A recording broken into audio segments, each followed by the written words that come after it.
El progreso, la ciencia y la industria, todo eso en lo que pensaba la sociedad del fines de 1800 y principios de 1900. ¿Era suficiente para comprender al ser humano? Esa es la pregunta que se hizo Rudolf Eucken, el ganador del Premio Nobel de Literatura de 1908, lo cual fue muy llamativo porque se lo dieron a un filósofo este premio. La academia consideró que esa pregunta que él se hizo era más que suficiente para darle el premio. Hola, ¿cómo estás? Yo soy Maxi y esto es Novelian.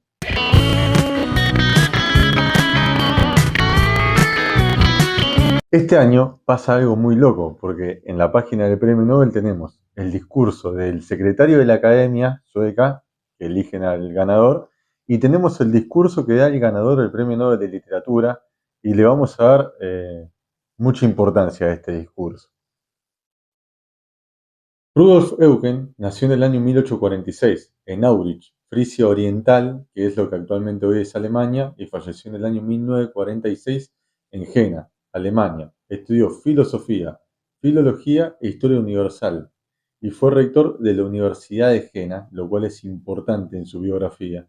Este cargo lo ocupó desde el año 1874 hasta el año 1920 y convirtió la ciudad de Jena, que fue donde él se asentó, en un verdadero foco de pensamiento filosófico.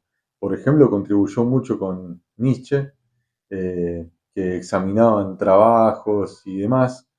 Y es importante en este caso, así como habíamos visto que pasó con Kipling, el Premio Nobel de Literatura le da una popularidad enorme a Eucken, y a partir de que lo gana, empieza a cobrar más relevancia su palabra.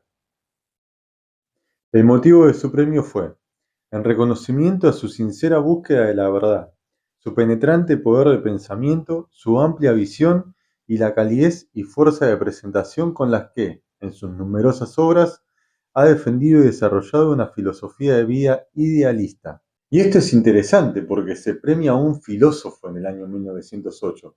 Y al respecto, el secretario de la Academia tuvo que salir a decir que el Premio Nobel de Literatura no solamente premia obras literarias en el sentido de novelas o historias, sino que también se abre a ensayos filosóficos y cualquier otro relato u obra que permita al ser humano pensarse a sí mismo.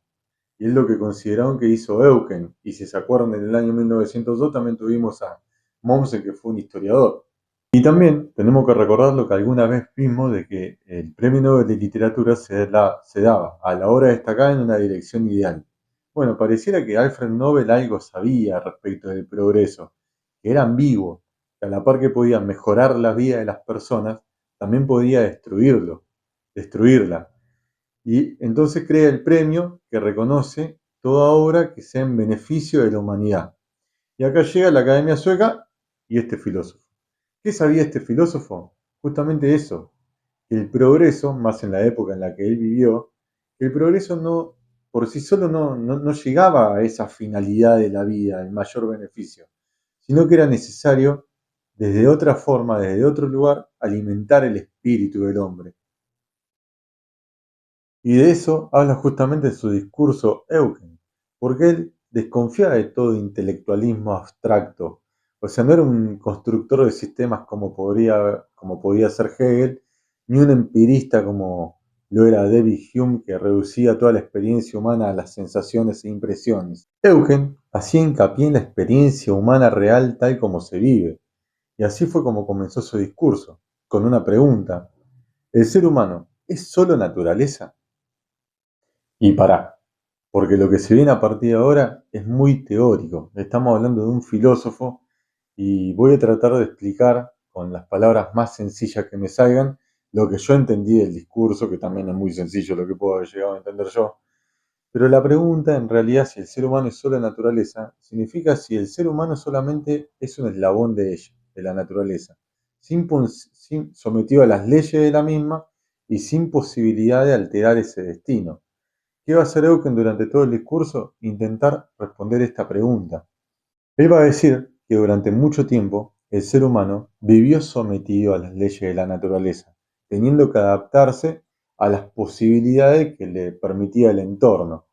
Pero en la modernidad, y recordemos que él habla después de la revolución industrial, con el auge del capitalismo, del materialismo, el utilitarismo clásico, o sea, todo tenía que ser útil.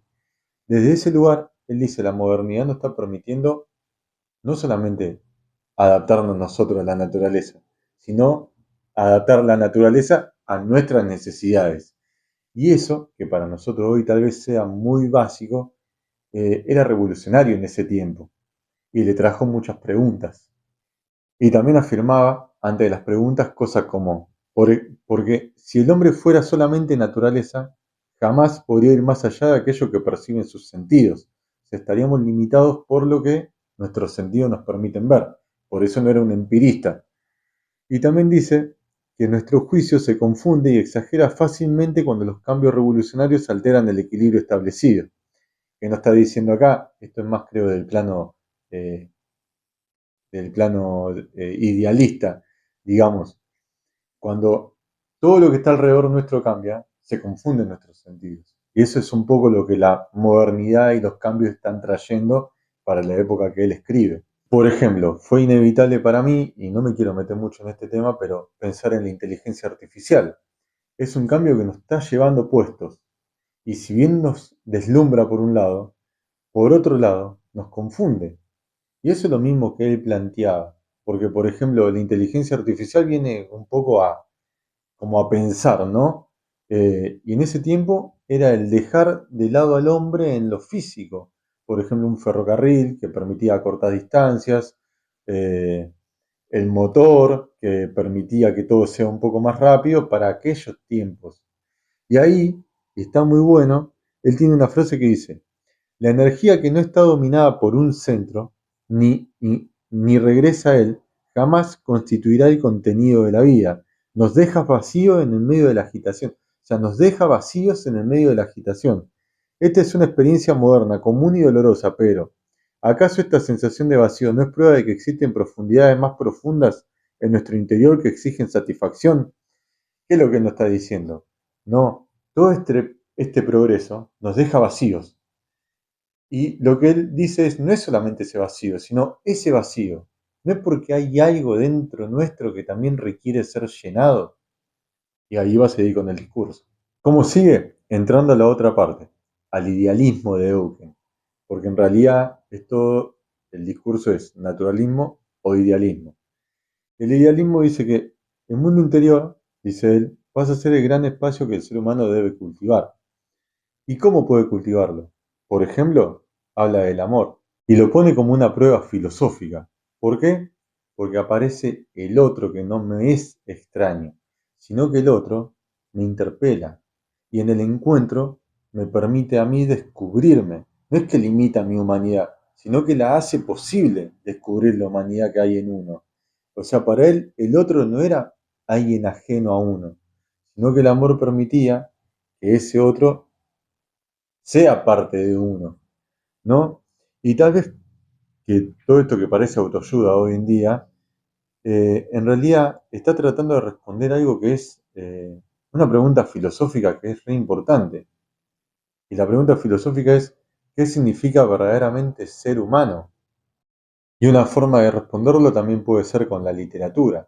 Para él, la literatura ayuda a moldearnos y marca el rumbo de una época. Es más, en palabras de Eucken en su discurso es, puede fortalecer nuestra fe en la razón de vivir. O sea, el amor, la literatura, el progreso. Eucken no se opone al progreso, pero nos dice, che, muchachos, el progreso no es todo.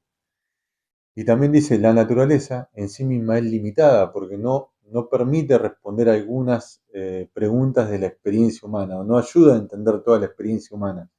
¿Por qué? Porque ahí aparece la filosofía, el arte, la ciencia, la moral y todo eso que nos permite dimensionar una parte de la experiencia humana no se puede responder ni de la naturaleza ni todo lo que sea el progreso nos va a ayudar a responderlo.